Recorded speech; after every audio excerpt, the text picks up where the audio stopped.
আল জাজিরার বিশেষ প্রতিবেদন এত রক্তপাতের পর আওয়ামী লীগ কি ঘুরে দাঁড়াতে পারবে? 16 জুলাই 2024। তৎকালীন প্রধানমন্ত্রী শেখ হাসিনা সরকারের বিরুদ্ধে প্রতিবাদ করতে গিয়ে রংপুরে পুলিশের গুলিতে নিহত হন ছাত্রনেতা আবু সাইদ। তখন এক অদ্ভুত দৃশ্যের অবতারণা হয় রাজধানী ঢাকায়। মৎস্য ও প্রাণী সম্পদ মন্ত্রণালয়ে আওয়ামী লীগের শীর্ষ নেতা ও সরকারের মন্ত্রী আব্দুর রহমান তার অফিসে বসে স্থানীয় এক কবির কবিতা আবৃত্তি উপভোগ করেন। সেদিনের একটি ভিডিওতে দেখা যায় আব্দুর রহমান তার চেয়ারে হেলান দিয়ে বসে আছেন, ডান গালে হাত দিয়ে মন্ত্রমুগ্ধের মতো সেই কবিতা পাঠ শুনছেন। কবিতা শেষে তার মন্তব্য অসাধারণ। ঠিক সেই সময় তাকে জানানো হয় রংপুরে পুলিশের গুলিতে আবু সাইদের মৃত্যুর সংবাদ। তিনি সব উদ্বেগ উড়িয়ে দিয়ে আত্মবিশ্বাসী কণ্ঠে বলেন, আরে কিছুই হবে না, নেত্রী সব সামাল দেবে। পুলিশের বন্দুকের সামনে আবু সাইদের বুক পেতে দেওয়ার এই ভিডিও মুহূর্তেই ছড়িয়ে পড়ে গোটা বিশ্বে। রাস্তায় রাস্তায় নেমে আসে ছাত্ররা। পরিস্থিতি সামাল দিতে সারা দেশে ইন্টারনেট সংযোগ বিচ্ছিন্ন করে সরকার। কিন্তু এর ঠিক 3 সপ্তাহের কম সময় পর কর্তৃত্ববাদ ও বর্বরতার অভিযোগে অভিযুক্ত হাসিনা ছাত্র জনতার তীব্র আন্দোলনের মুখে দেশ ছেড়ে ভারত পালিয়ে যেতে বাধ্য হন। এই সময় সরকারের আইন প্রয়োগকারী কর্মকর্তারা 834 জনকে হত্যা করে।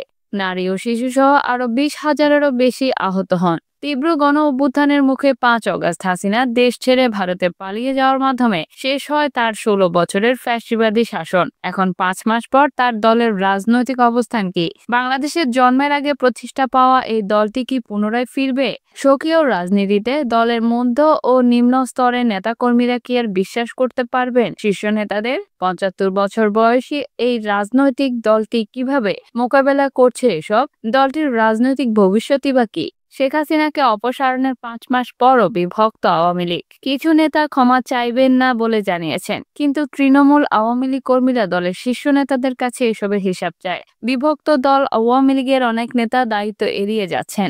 দলটির যুগ্ম সম্পাদক আফম বাহাউদ্দিন নাসিম গত 16 জানুয়ারি অজ্ঞাত স্থান থেকে ফোনে আল জাজিরাকে বলেন, আমরা একটি আন্তর্জাতিক ষড়যন্ত্রের শিকার, এটা শিগগিরই প্রমাণিত হবে।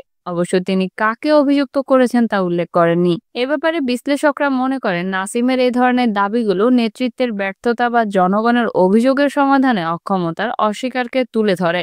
এর ফলে দলের তৃণমূল সদস্যরা বিচ্ছিন্ন হচ্ছেন, যাদের অনেকেই এখন আত্মগোপনে রয়েছেন বা হত্যাকাণ্ডের জন্য আইনি প্রতিক্রিয়ার ভয়ে রয়েছেন। তারা জনসাধারণের সঙ্গে যুক্ত একটি সংগঠন থেকে পার্টির রূপান্তরের জন্য বিলোপ করছে, কিন্তু জনগণের অনুভূতি বুঝতে পারছেন না। নাম প্রকাশে অনিচ্ছুক খুলনার এক ছাত্রলীগ নেতা জানান, যখন শেখ হাসিনার নাটকীয় পালানোর ঘটনা টিভিতে প্রচার হচ্ছিল, তখনও আমি কিছু নেতাকর্মী নিয়ে খুলনার রাস্তায় ছিলাম। আমি আমাদের সিনিয়র নেতা, স্থানীয় সংসদ সদস্যকে ফোন করার চেষ্টা করেছি, কিন্তু তার ফোন বন্ধ ছিল। সেই মুহূর্তে আমি নিজেকে প্রতারিত বোধ করেছি। 23 অক্টোবর 2024। নোবেল বিজয়ী মোহাম্মদ ইউনূসের নেতৃত্বাধীন অন্তর্বর্তী সরকার ছাত্রলীগকে নিষিদ্ধ করে। খুলনার এক সময়ের প্রভাবশালী ছাত্রলীগ নেতা নিরাপত্তার জন্য তার কষ্টকর যাত্রার কথা বর্ণনা করে বলেন, আমি আমার ফেসবুক অ্যাকাউন্ট, ফোন নম্বর এবং সবকিছু পরিবর্তন করেছি। আমি বেঁচে থাকার জন্য একটি ছোট ব্যবসা শুরু করেছি।